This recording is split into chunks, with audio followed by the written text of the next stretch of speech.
All right. Great. So people are starting to filter in. Welcome, everyone. Happy Friday. Thank you so much for joining us for this incredible and exciting panel discussion about bees, biodiversity, and business. So as we wait for everyone to filter on in, I will ask that you tell us where you're from in the chat box.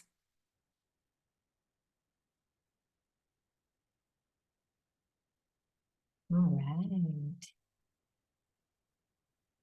We are also calling in from all different corners of the world. Noah, tell us where you're coming in from today. Hey everybody, I am calling in from California, just north of LA. The rain has stopped, the sun is out, the birds are chirping. It's a great day to talk about nature. Amazing. Renee, how about you? Oh, well, I'm calling all the way from India. It's nice to be with all of you. It is pretty late here, but excited to talk about the topic at hand. Awesome. And Austin, you're coming from New York, right? Yep, coming in from New York. Great. Cool. And I'm coming in from Boston. So look at that. We're covering it all. All right. So we're just going to give folks a few minutes to filter on in. So really excited to have you all here. Thank you again for spending your time with us. You know, as beekeepers, we think a lot about biodiversity. It is what keeps our bees and our pollinators and our butterflies alive and thriving. And it's just really exciting to see you all care as much as we do, and even having world leaders care as much as we do. So it's a really exciting time, and we're glad to share this moment with you. Cool. We have some Boston friends. New York. Great. I see some familiar names here. So excited to have everyone. David in Dallas, Toronto, Poland. So fun. Biodiversity impacts all of us, and we'll be talking a lot about how nature is such a location-based problem and wonderful thing to save as far as your local flair, as Noah says. So it's great to see this local flair coming up in the chat box here.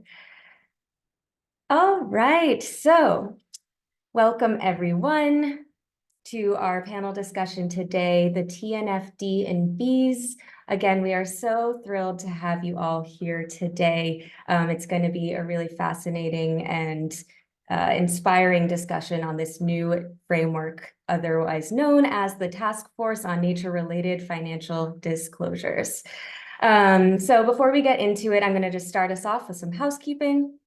First, because it's a panel discussion, we're going to be grabbing your questions for the second half of the hour that we have today. I'd ask you to put your questions into the Q&A box down below. You can see it at that little bar instead of the chat box. That just makes it easier for me to grab those questions and make sure that we can weave them into the panel discussion. So that's first. Second, this webinar will be recorded, so be sure to rewatch it. We're going to cover a ton of information. You can share it with your colleagues, your friends, revisit it when you want to feel inspired. So that will be recorded and shared with you after this via email. Additionally, finally, we will be sharing some amazing resources at the end that will be followed up in your inbox as well. All right, so to get started here, I am going to get our poll going.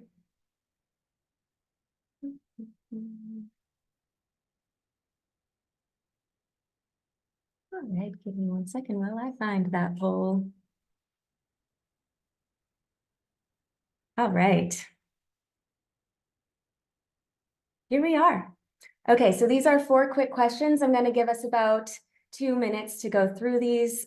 So let us know how much you know about this topic, the TNFD and biodiversity.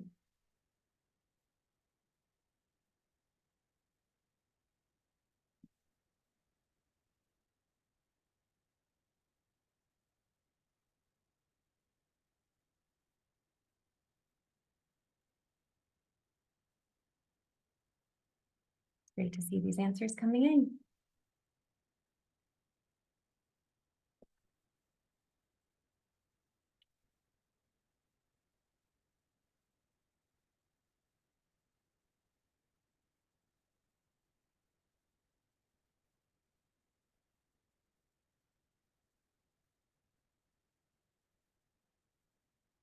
All right, I'm going to give us about 1 more minute.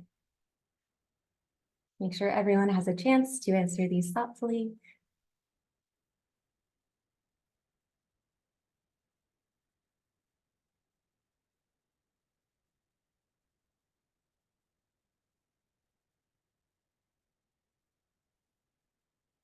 All right, great.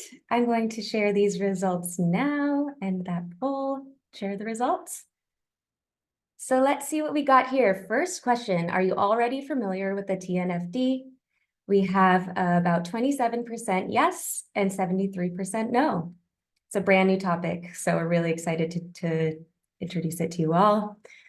Familiar with the Task Force on Climate-Related Financial Disclosures, so the TCFD. Again, we have about the majority no at 69% and 31% yes. This was a really interesting question. So how much do we think of the global GDP is dependent on nature and its services? So we have 9% coming in at 15%, 25%, 50%, and less than 50%. And then finally, humanity is currently using the equivalent of 1.75 of the Earth to maintain our current way of life. Is this true or false? Now, Pranay, I'm going to put you on the spot here because I do not have the answers handy and I am not the expert on this. So if any of you are, and if you're not, don't have these answers at the top of your head, we will share them after. But give me the answer for the number 3 and 4.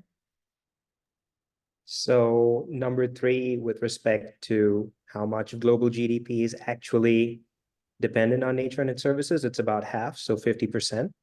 Nice. And the answer to number 4 is true. Great. Look at that. We have some amazing experts in the room, people.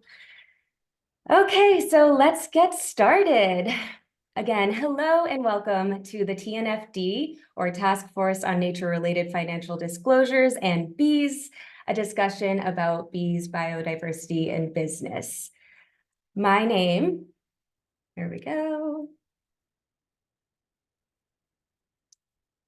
Hi, my name is Paige Mulhern. I am the creative director at Best Bees Company. I've been with the company for just shy of a decade, and I'm really, really excited to be your moderator today. So I'm going to pass it off for some introductions. Noah, who do you get your introduction? Absolutely, Paige. Thank you so much, everybody, for joining. We are so thrilled to have you here today. The world is shifting beneath our feet in a really great way, and we are so excited to share this with you today with our panel of experts. So for me, I'm the CEO, founder, bee scientist at the Best Bees Company, and we've been going for 14 years strong. Paige, you've been with us for 9 years now, is it? Amazing. Wow. And Austin is joining us. We met at a New York City panel with Mazars, from which Pranay is joining us. So let me pass it over to Austin next to say hello.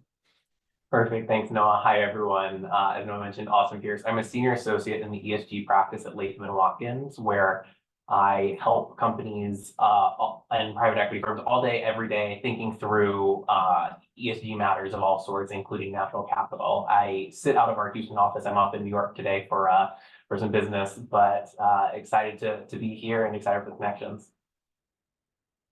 And I'll pass it over to Pranay. Great. Thank you, Noah. Thank you, Austin. Thank you, Paige. Hey, everyone. I'm Pranay, Senior Consultant of Sustainability at Mazars US.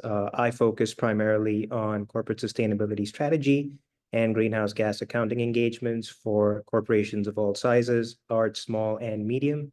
I'm connecting all the way from India, and I do work remotely for our practice out of the US, but very excited to be here with Noah and Austin and discuss a very important topic.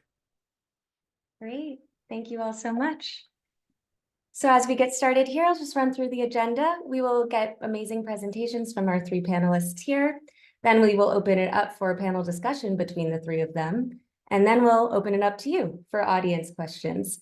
And then at the end, we'll go through some of those resources that we're sharing, and really looking forward to it. Let's get started. Austin. Great. Thanks, Paige. So my presentation is really focused on helping to lay the groundwork for how we've gotten to where we are in the natural capital space. And I want to do that by starting on the next slide with a discussion of what we mean by ESG as a whole.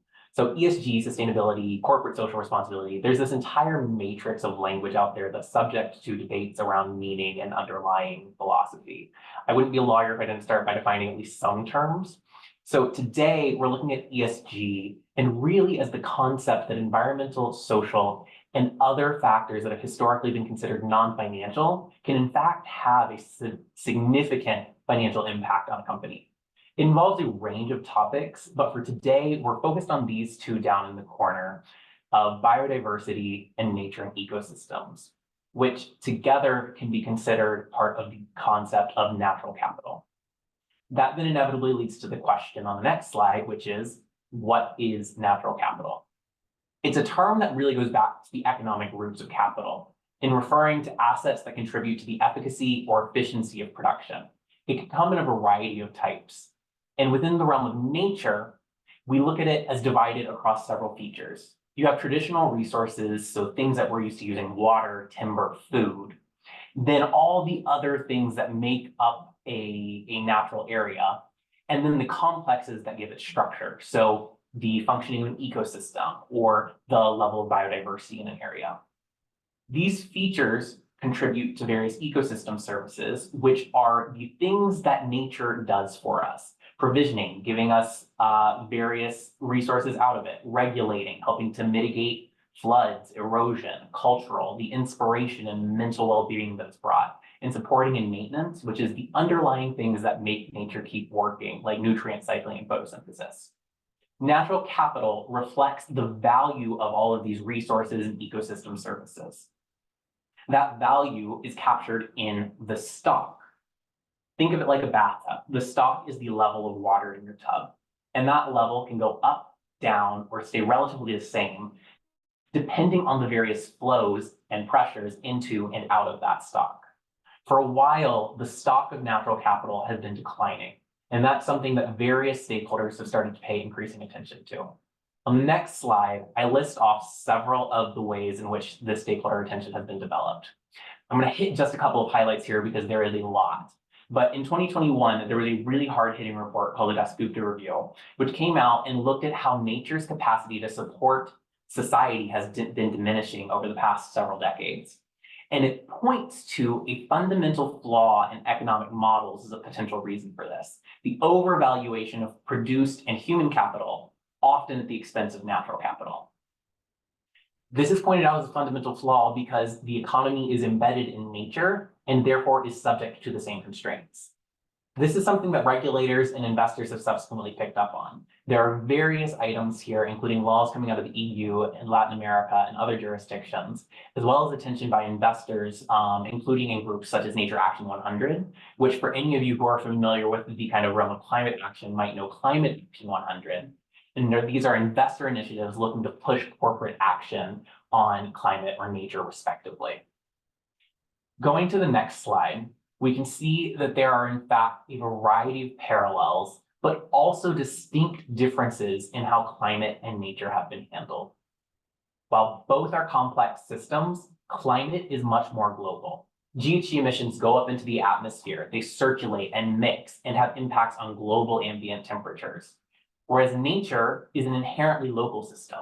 While there are regional and global interlinkages, if you were to cut down a forest, drain a wetland in one area of the world, it wouldn't have an immediate, direct, substantive impact on a forest, wetland, desert, mountain on the opposite side of the world. Similarly, nature is more complex because it includes climate as well as several other realms, such as water and land. This makes it very difficult to boil nature down to a single metric or indicator of progress, such as GHG emissions, which has been used in the climate space. And this complexity contributes to the fact that just nature is more difficult to handle and more challenging, so we haven't seen the same amount of attention to it as climate. One example there is under climate, we've been able to really work with traditional environmental law in some ways. So under the Clean Air Act, you can have the EPA come in and provide emissions limits on GHG emissions. Whereas in the realm of nature, our laws are more fragmented to the extent that they exist at all. While this is starting to change, it does mean that it is a much more complex question for companies to answer and figure out how to address. So with that, we come to the question of what are we supposed to do about it? That's where we turn to the Task Force on Nature-Related Financial Disclosures. TNFD, on the next slide, is itself a parallel to the Institutional Framework on Climate Action, TCFD, that we mentioned in that initial poll. I've included a summary of the core recommendations on this slide here. And for any of you familiar with TCFD, you'll notice it follows the same 4 pillars of governance, strategy, risk management, and metrics and targets to guide how companies look at these topics. However, these have been molded slightly to fit onto that more complex topic of nature, as well as introducing several distinct recommendations on top of that to reflect evolving expectations in ESG and the more localized and impact-driven nature of certain nature elements. With that, I'm going to pause and turn it over to Pranay to give us a bit more detail on the TNFD and how that actually gets operationalized by companies. Perfect. Thank you so much, Austin. So understanding the relevance of the TNFD is really the first step. But what's even more crucial after that is really understanding how it applies to you and your organization. And that's what I hope to cover throughout the course of my presentation. So on the next slide, I'll introduce you to 4 essential steps that you need to consider when understanding how you can apply the TNFD to your specific business case. The first step is identifying dependencies and impacts. And this in itself is dependent on 3 separate factors, one being the location of your business and everyone involved in your supply chain along with it. 2 is the sector in which you operate. So you could be a manufacturer, you could be a solutions provider, a service provider, or you could be engaging in another activity altogether. The third one is drivers of change. And what I mean by that is there is a possibility that you and your business could already be operating in an environment that has an existing interface with nature. Now, this could be both positive or negative, depending on a variety of cultural, economic, and social factors. So overall, these 3 factors are very important to consider because as Austin alluded to, nature doesn't really react the same way in different parts of the world. You really have to consider your specific interaction, your specific dependency, your impacts, and really sort of make decisions on the basis of what's best in your scenario. But that being said, once you've identified dependencies and impacts, the next real step is identifying risks and opportunities. And risk can manifest itself in a number of different ways. For example, it could lead to degradation of a natural resource as a result of an irresponsible business activity. There could be disruption in the flows of certain natural ecosystems, again, as a result of irresponsible business activity. Or risk could manifest itself in the form of societal impact, where, say, for example, you're operating in a local community and through your business activities, you've emitted, say, specific harmful toxic pollutants into a local water body in that community. Chances are you will suffer reputational risk. And as a result of that, moving forward, doing any sort of business activity in that environment would be challenging. But with all of that being considered, if the process of identifying dependencies, impacts, and risks is taken advantage of and done appropriately, you would open yourself up to a variety of opportunities in being able to align your economic interests with those of the benefits provided by nature. And what I mean by that is if you take on activities such as conservation or restoration, and you really start thinking about your dependencies, impacts, and risks in the form of how can I alter my overall transformation strategy and my business priorities to really take advantage of nature, but also serve nature in a positive way, you would go a long way in opening up that realm of opportunities that I was mentioning. Next slide, please, Paige.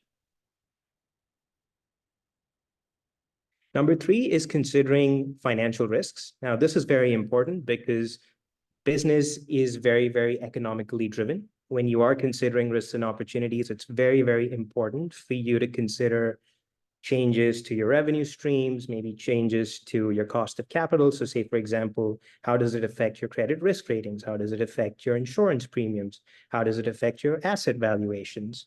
And all of this is very important because these are the factors that really determine the profitability, the operational efficiency, as well as the ability of a business to stay on course with its strategic vision. And even with the graphic that you see here on the screen, what it really illustrates is how that entire concept of dependencies, impacts, risks, and opportunities really ties into financial data. Because financial data is the most important source of information when making strategic business decisions. And lastly, when you get to step number 4, it's all about preparing a report with the dependencies, impacts, risks, and opportunities you've been able to identify over the courses of steps 1 through 3. And this can be done in accordance with the 14 disclosure recommendations of the TNFD, all of which, as Austin mentioned, are very closely aligned with the TCFD and follow the same 4 pillars of governance, strategy, risk management, metrics, and targets as well. Next slide, please. So now that you've understood steps 1 through 4, the more pertinent question is, how do you actually convert all of that into one conceptual framework that allows you to analyze all of this information all together?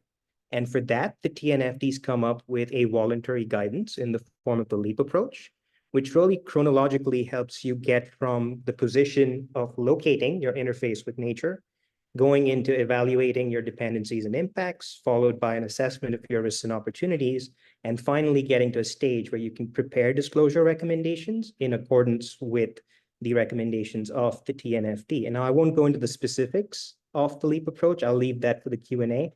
But as you can see, the graphic on the slide as well does provide a very comprehensive picture of what it looks like going from all the way to locating your interface with nature to preparing a report in accordance with the recommendations. Next slide, please. But what I do want to cap off my discussion with is addressing metrics and targets. Success in any realm is more often than not measured quantitatively. And the TNFD and how you measure progress is no different. The TNFD does have a comprehensive but not exhaustive list of dependencies and impact categories that you can actually leverage, but you do need the right information and the right data to be able to leverage this list as well. And all of this in terms of dependencies, impacts, risks, and opportunities, again, as I was mentioning earlier, is very location specific because you really have to consider your specific use case. The Best Bees Company and Noah's team have been doing some extraordinary work in sort of trying to solve that challenge. So now what I'm going to do is hand it over to Noah to take you through some of the work that he and his team have been doing. Over to you, Noah. Thanks, Pranay. So biodiversity demand for corporations requires innovative solutions to get the necessary metrics. And this is really why we wanted to present all of you in the audience with great resources like the 3 of us for legal, for accounting, and for a biodiversity service vendor support solution. You can come to us, consider us your team. We can answer your questions, and that's the point of today. Now, one way of doing this and accomplishing these goals is by hiring or collaborating with a vendor that can support you in getting the data here, both baseline measures that will establish a starting point and prospective measures that reveal the true impact of your company's actions on nature and biodiversity, such as transforming a rooftop from gray to green, or a lawn to a meadow, or even any infrastructure projects that you might do from roads to pathways and new buildings. Now, biodiversity services, like us at the Best Bees Company, we've developed over the past 14 years. We've been doing this for a really long time. Now, we've made a bit of a pivot from bees to biodiversity, and it's really exciting to see how the industry's evolved. Now, here in this picture, for example, you can see one of our smart hive devices, actually 2 of them, with our partners at Bee Futures that feature an AI camera in the dome that you see that's measuring in real time which species of plants are in bloom in a local area. And remember, local aspects are an update with the TNFD here that we're really focusing on rather than just global alone. So we connect those smart hives at a national scale with the biodiversity network monitoring system. And as Austin and Pranay explained, there's a lot to figure out when responding to TNFD. And so partnering with a trusted vendor is so important so that all of the work that you're doing is actionable, equitable, and impactful. It's got to improve biodiversity, not just check a box. And when seeking out a vendor to help your organization meet goals relating to TNFD and nature and biodiversity, seek out an organization that's founded with research in mind, that has a history of using scientific methods and has a lot of data to prove it. And when you meet with that vendor, confirm that these people really care all about the impact beyond just the numbers alone. Now, going to the next slide here, I want to show you some more of what Best Bees is doing with the help of course, you've guessed it, bees. So honeybees are an indicator species. And when we as a scientific institution work with honeybees, it's not about honeybees so much as the work that they're doing hard out there in the field every day, collecting information and bringing it back to the hive as a sort of central computer, data repository of sorts. And it's up to us to listen to them in order to better understand and measure how the environment is doing. So with hive health data, we can measure how the environment is impacting and impacted by the health of everything in the ecosystem and everything that we're doing with advancing pollinator habitat connected to science. We can even leverage their honey to tell us how to make the environment better by using eDNA or environmental DNA. And some examples of these projects include what we call honey DNA, plant DNA, and animal DNA, which we might call bee DNA. And we've got a paper coming out this spring that has 4 peer reviewers coming through with supporting all of our findings that we're really excited to share with you. So stay tuned for that coming update for how we're actually publishing data from our client sites about biodiversity and our unique findings there. On our next slide, we'll do an overview of some more of these research studies that we're doing to support our reporting at our client sites that's really making an impact on data. eDNA, like honey DNA, it's one of the many exciting ways to get data from the hive. Now, we're also using GIS mapping to evaluate geographic areas of improved bee health like we did with NASA. And we call these blue zones, taking a page from human health areas where people are living longer. There are many octogenarians, and we're applying that to biodiversity in nature, areas where nature is thriving, blue zones. We're seeing all sorts of smart hives being implemented, leveraging sensors to capture data continuously and automatically, reporting how the hive and its surrounding ecosystem is doing, not just by capturing pollen with AI alone, but also in a responsive way by actively killing off diseases of pollinators. This inches us towards other technologies that you're soon to see in this market, from machine learning, when beehives can cure disease automatically, as well as blockchain, when we see more of these smart hives and the sensors that are connected over a network with a shared ledger. And this is exactly like what Best Bees has been building with our Buzz system that we write the code for in-house. Again, for 14 years, we've been building this. Now, innovators like our pals at Agrosound in the UK use acoustics to capture and evaluate biodiversity in non-intrusive ways with microphones that are trained to identify the species in nature with the frequency heard. Now, all of this is paired with the good old-fashioned field observation beekeeper that's inputting data and leveraging the best and the brightest scientific beekeepers like ours at Best Bees. Now, combined, this gives us a great starting place to capture biodiversity metrics right from the hive. Now, I want to end my section here with just giving an example of a case study. This is with the US federal government. You can see here a map of the United States and areas where we installed our research pollinator habitat with our field scientists at the Best Bees Company. And I wanted to share with you how we're using our eDNA plus our Buzz data to make hypotheses for how the biodiversity, or lack thereof, of a landscape is affecting the health of its inhabitants. We worked with the General Services Administration division of the government to sample honey from across the nation to help respond to a memorandum put forth by President Obama in 2014 for all federal agencies to do more to improve pollinator health. And these last 2 slides here are just examples from 2 of those places. One is right outside of the Boston area here. These bees thrived. You can see on the right side, there's a map from GIS looking at land use. You can see a lot of greenery there, a lot of varied land use. And from the eDNA within honey, we were able to determine there were 29 different species of plants that the bees pollinated from. That was in the top quarter of all research beehives reporting back, and 14 of those were native species. Those bees thrived. Compared to our last data slide here, the next one, this is in the San Francisco Bay Area, right next to SFO Airport. You don't see as much greenery in that GIS map. You actually see some red areas where there's really no plant life. We only saw 4 species that those bees were able to forage upon, the 0th percentile, the very worst quality of habitat. Only 2 of those species were native. Those bees didn't make it. And so we're able to get these baseline measures and then prospectively measure the impacts on nature and biodiversity based on our actions. So with that being said, I want to pass this on to the panel to open it up for questions with the audience. Fantastic, amazing discussions, everyone. It is just so wonderful to have these three experts here. All right, so we are now at the panel portion of our event today. So I think I'm going to start it off. We're talking so much about how to apply this. This is such a new system of measurement, this TNFD. It's so brand new. So I wanted to ask you, Pranay, as corporations begin to measure these nature-related efforts with these new metrics, how do we ensure that they are action-based? Sure. Thank you for that question, Paige. That's a great question, actually.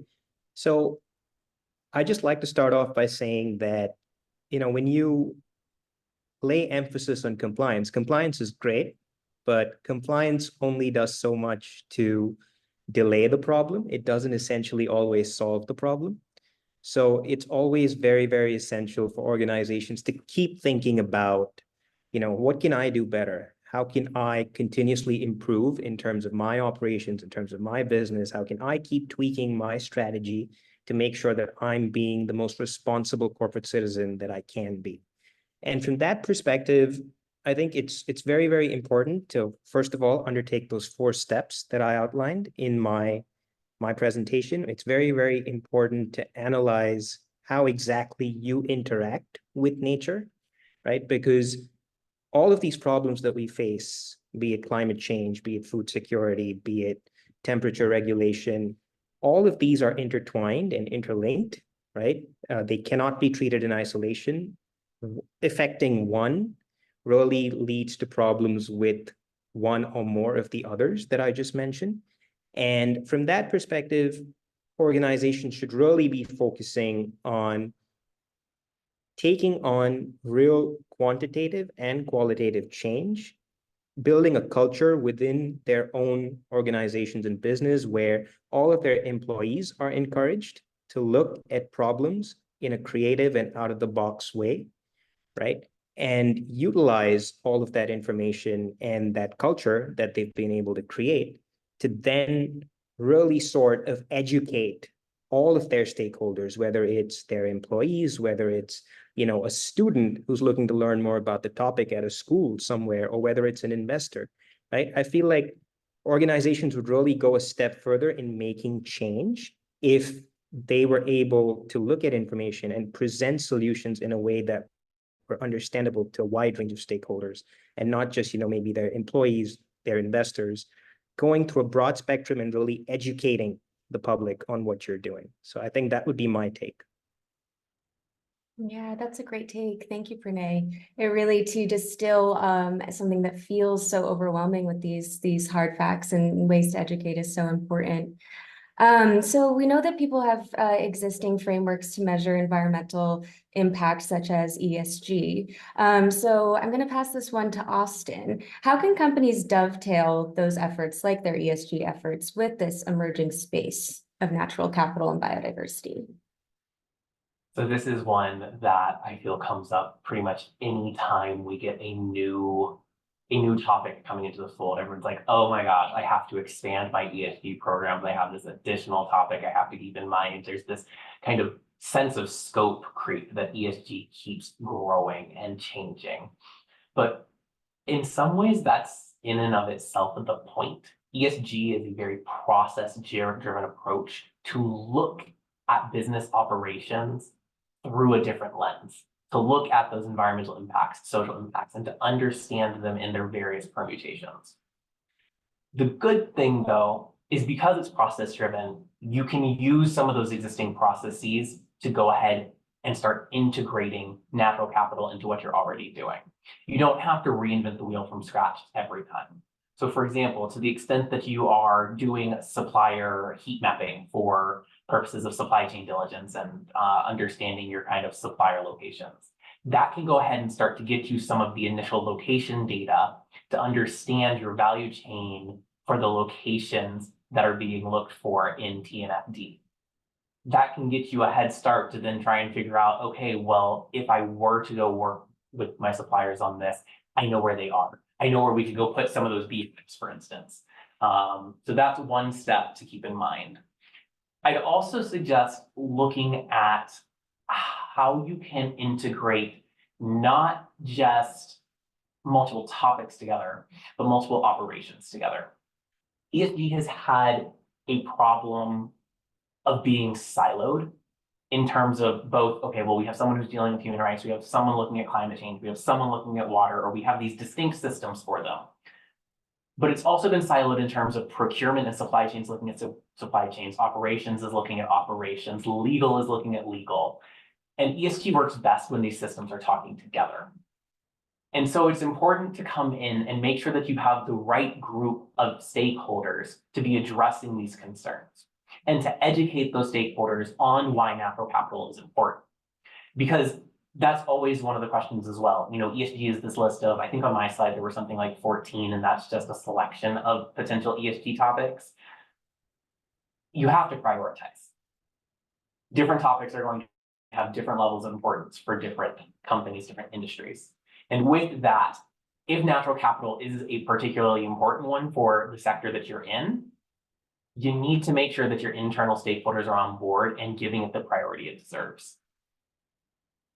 Amazing. Thank you, Austin. I want to follow up a little bit more on that. And actually, I would want to ask all three of you this. How do you think we can really inspire and energize teams to do that? Is there one champion in the internal structure that kind of needs to step up to really think outside of the box on these efforts, because you have to think creatively on how to merge them, right? It doesn't just come naturally. So I'd love to hear real briefly, how do you think we can make people more championed to this topic? I'll start with you, Austin, then we can just pass the ball around. Sure. So I'm actually going to come at this a little bit from the stick approach, whereas I'm sure others might come at it with a little bit more of the carrot. One of the ways to get people inspired on this is the fact that we're seeing key stakeholder groups like investors and regulators start to ask questions.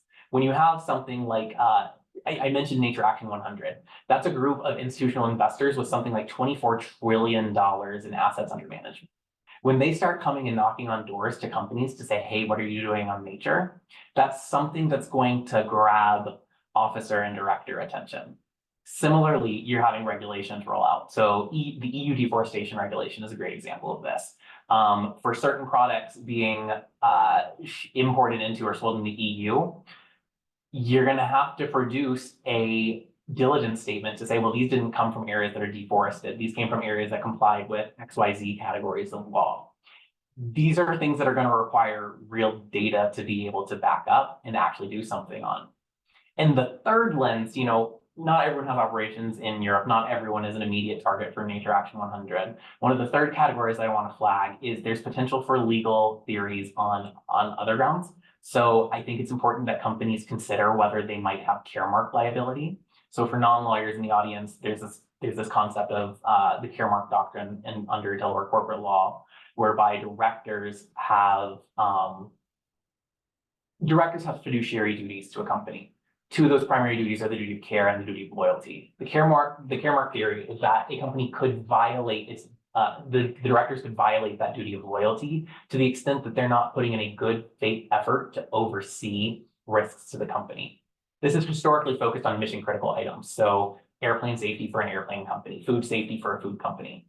To the extent nature is mission critical to what you're doing, so food and agriculture immediately comes to mind, also anyone who relies on textiles, it might be worth some consideration of the potential to which there might be other legal theories. And as we see these various things where there are real teeth behind nature-related items, I know, you know, I completely agree with Pranay, like compliance is not the end all be all, but compliance is shifting, and what is required for compliance is shifting, and ESG is a way to keep ahead of that curve. And I'll pause there. Amazing information. Noah, how do you think that we can create more cheerleaders of these efforts as we start to move into this nuanced space? Well, I love that. And I really appreciate the panel we have today providing with Austin this legal perspective and then also with Pranay accountability. I mean, these are really different ways to view the same butterfly on the slide, so to speak. For me in leading a company that's a biodiversity vendor, I think a lot about the conversations that we have with our stakeholders and our clients, what matters to them with the shifting baseline here, not just of data and the planet, but of corporate culture and of individual employee mandates. What does a sustainability officer need to deliver on? And how do we engage our tenants and our employees in ways that are meaningful and really want to draw them into a real estate property or into the office? So when we're thinking about what value at ROI comes back from a pollinator research program, I mean, we see a lot of these different things. Of course, risk mitigation is what this is all about today. We've covered that a lot with Austin. When we think about leveraging underutilized assets like empty rooftops into something valuable, so many spaces already have wasted space that can be working to do so much more to make us feel better. There's a concept called biophilia. When we connect with nature, we feel better. And when we feel better, we're more productive. So we can start to get some more productivity measures alongside these nature metrics. We have clients that benefit their sales and their marketing, whether they're the Fairmont Hotel brand that has bees worldwide as a mandate, or Beacon Capital Partners, that's an international commercial real estate company that understands that having a pollinator research program adds flair to their properties. It makes them remarkable and it makes them stand out, and it allows them to get more awards for their properties, such as the EPA Energy Star of the Year award. Their pollinator program adds flair to that. They get lead points. So that literally adds value to their assets, aside from when occupancy is up too. Really, tenant and employee engagement is everything. We consider our closest partners at our clients pollinator champions. Paige, your team made little pins that are so adorable, which Best Bees now gives out, that identifies I'm a pollinator champion at my company. And so they connect, they build pride and engagement alongside everything else that we're presenting here today. Amazing. Pranay, I'd love to hear from your perspective, how your team or other teams can get energized and excited about this topic internally. Sure. And I think the best way to put it would be if, from a consulting perspective, obviously, when we look at clients, the most compelling argument is nature is your friend. Everything that you as an organization, a business, or an industry are looking to do, whether it's providing a service, whether it's manufacturing a product, none of it would be possible without natural resources or elements. So protecting them is in your best interest. And in order to be able to do that, it is very, very important for, consultants like ourselves, Austin's firm, what all of you are doing at Best Bees to really sort of drive home the economic benefits of protecting nature. Because at the end of the day, corporations and business, yes, they care about change, but they also have to care about their bottom line. And that's just the harsh reality of the world that we live in. So from that perspective, I do believe that looking at ways in which you can constantly work in harmony with nature. I know we talk a lot about nature-based solutions, for example. I encourage our audience here to look at a concept called biomimicry. I know Noah mentioned biophilia, right? Biomimicry is a very, very interesting world in itself. It's a subset of sustainable design where, irrespective of the industry that you're in, you can actually find ways in which to take inspiration from nature, act in a way that nature would act in a usual circumstance, and not add to the problem, but essentially just add to the harmony in which natural ecosystems were meant to operate in. So I feel like driving home the economic benefits of protecting nature is definitely one of the best starting points to encourage more and more people, employees, corporate leaders, management teams to take on the initiative. Amazing. Great answers, everyone. I want to take it over to our audience. We have some great questions here in our Q&A box. I think this is a great kind of transition as we're talking about how to energize our communities. A lot of that is through providing value in some way to these corporations and businesses.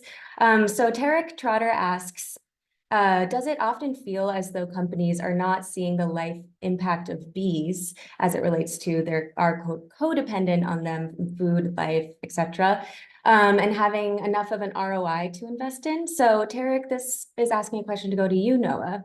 How are Best Bees and other vendors working to provide financial ROI incentives for our clients? Well, I love this. Thank you, Terry, for the question. It's really an awesome moment in time where so many companies get it. They understand what corporate beekeeping program is. They understand even how it's not really about beekeeping, it's about biodiversity and nature. And that's why this moment in time of the TNFD coming forward and with having experts on our panel like Austin and Pranay explaining that the ROI is, yes, financial, but it's also non-financial. And these are becoming equally important for stakeholder engagement and responsiveness. So for us, when we work with the Beehive for research, we're engaging with our clients, we're understanding what their needs are. We ask this question, why bees? What does it get you? And so if they're trying to attain metrics with real data reporting, looking at baseline metrics now, and then having a program in place for prospective measuring and monitoring the impacts of a business on nature, that's something that the Best Bees company delivers on. And when we look at the reporting needs that they have, we can do amazing reports to support that for them as a vendor, like what we've shown here today with the US federal government. We submitted an over 100-page report that was very tailored to the policy goals and needs that they had to meet based on their own mandates. So there's a variety of ways, and I would just encourage anybody who has questions that are specific to a company to reach out to any of the three of us, because the goal here today is to introduce ourselves, and we're here for you, and we want to continue that conversation. Great, thank you, Noah. Austin, I want to grab a question here from Bill Hannigan. How widely are private sector companies adopting the TNFD? So TNFD is relatively new. The final version of the recommendations was just published at Climate Week in New York last fall. We've since then seen just at Davos recently the announcement of the TNFD early adopters. So these are companies that have said they're going to start providing at least some disclosure in line with TNFD for fiscal year 2024 or 2025. That had over 300, I think it was around 320 companies who had signed up as early adopters. And that's just the companies who have come out and said that they're going to do it. There are other companies that are going to be working kind of in the background to develop this information and then produce information disclosures along with it over time.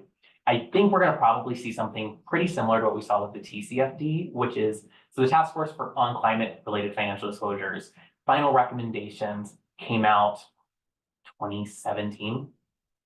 It took, a couple of years. You had some early adopters come out, really give like thought leadership in terms of their reports. But then we've seen this explosion.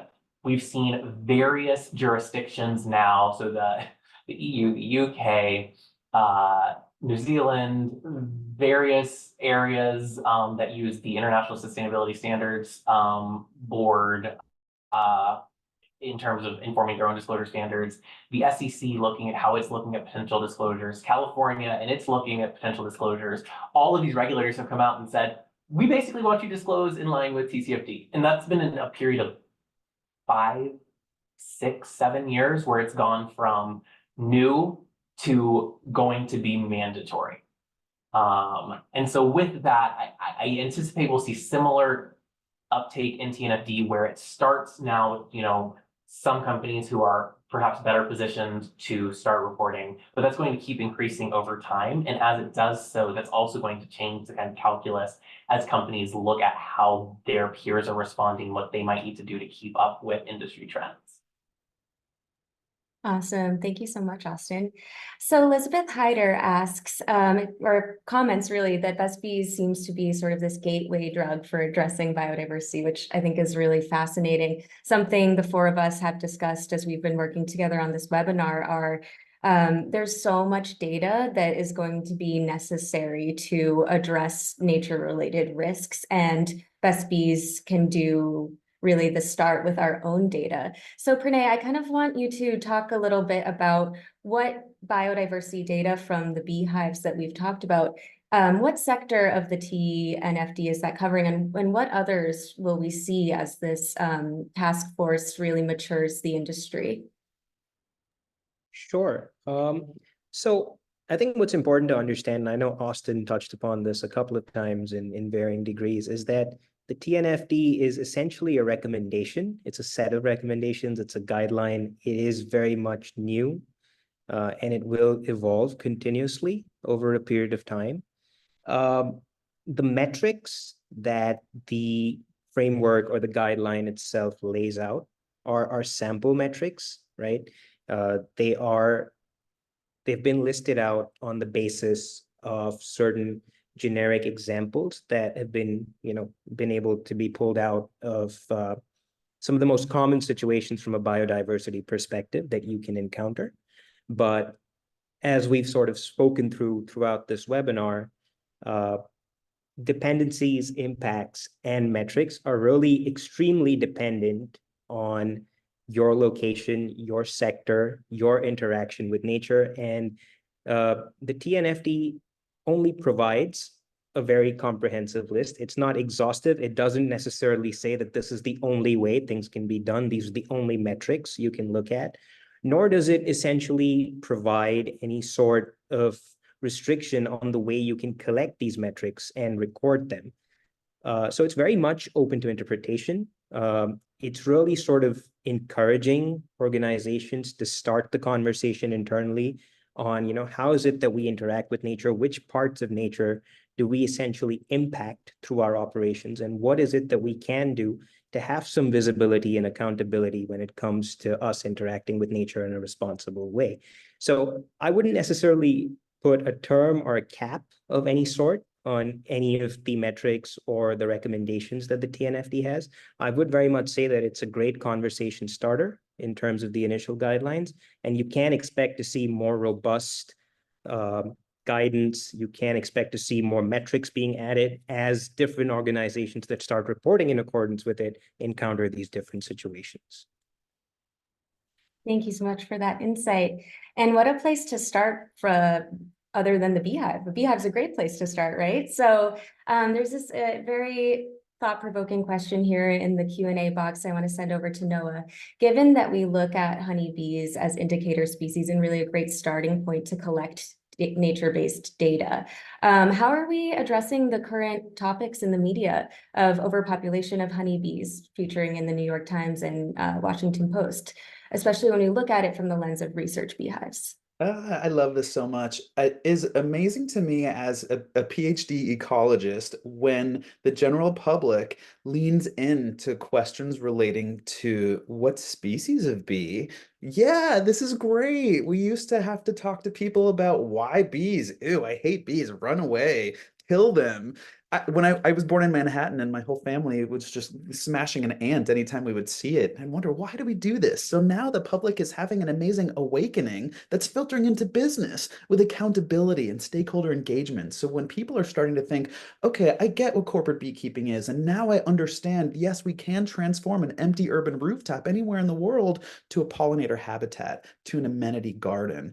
We can add remote sensors with AI microphones. People understand this. It's not that complicated. So when they engage in conversation, I'm so here for it and I love it.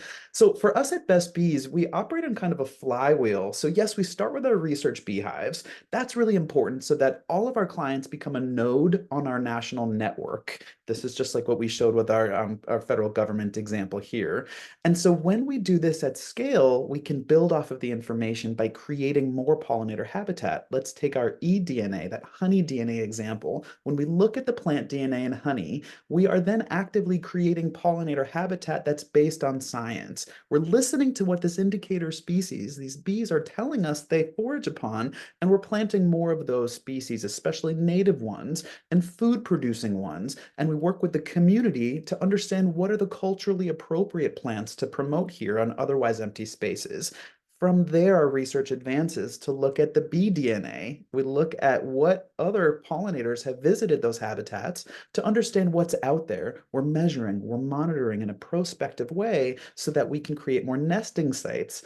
further transforming these empty spaces into thriving biodiverse habitats that are including and engaging the public when they're asking for certain things. Let's see more native species of bees. Let's get more migratory butterflies like these monarchs that we can put RFID tags on so we get a message when they've made it to their migratory mating grounds. So it's a really exciting time to engage and welcome everybody into this conversation, especially when we can add value to it through data and science. Sometimes the articles are lacking that, and that's where we really want to amplify our voice. I think just to chime in on this is something where Best Bees is a really good example of kind of the thought process that goes into something like the TNFD. You're getting your metrics from your honeybees. And then you're using those metrics to inform your risk management, your impact management, your strategy around natural capital. I think it's fascinating because you can take this indicator species and then get information on, well, these are the native plants in the area. I think it's really interesting, the portion on animal DNA that's coming in, because then you can also figure out, these are the native pollinators around. Are any of those obligate pollinators? So they only can work with certain species, and that can then inform your strategy. So I think it's always important when looking at these things that it's not just about, the one metric. Because particularly as we're talking about, nature is so complex, we can't boil it down to a single metric. So it's important then to say, okay, well, yes, we have these honeybees, but they're being used for this purpose, and then we can see how this informs our strategy. And I think that that's a really cool implementation that shows kind of the thought process a company needs to go through to really be successful in this space. That's amazing. Thank you. Well, I think this is a great place to leave it with the panel discussion. We're going to share some resources next. I wanted to also remind folks, we are going to be sending you a recording of this, and we will get to everyone's questions. We'll reply to those in the follow-up email as well. So if we did not get your questions, don't worry. We have them recorded and we will reply via email. This has just been incredible to tap all of your expertise here, and I wish we had even more time to do so. But we will leave you with some great resources. So with Best Bees Company, we put together a blog. Again, these links will be in the follow-up email. I'm talking a lot about this follow-up email. It's going to be very valuable. Don't miss it. It might be in your spam folder, so make sure you find it. So we wrote Elsa Scott, our marketing coordinator, met with some experts and wrote this really, really thorough blog that you can access on our website, talking about the TNFD from our perspective. I would love, Pranay, why don't you speak about your resource instead of me trying to? Sure. So when the final recommendations of the TNFD came out in September of 2023, we at Mazars wrote our own internal guide to help clients navigate through the complex landscape of the recommendations. It is a summary of obviously what is a very extensive set of recommendations, but it's more to give you a primer on where to begin, what to start looking at, and how you can get yourself prepared. And of course, if you have any further questions, please feel free to reach out to me. Great. All right, Austin, could you tell us a little bit about this resource?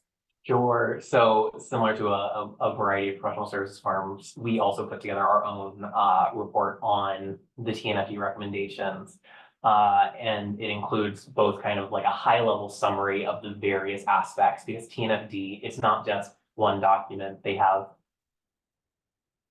scores and they keep publishing additional resources, which is great, but it can also be overwhelming if you're starting. So it kind of provides a bite-sized overview of what some of those are, and then six starting steps that organizations can take to start operationalizing TNFD.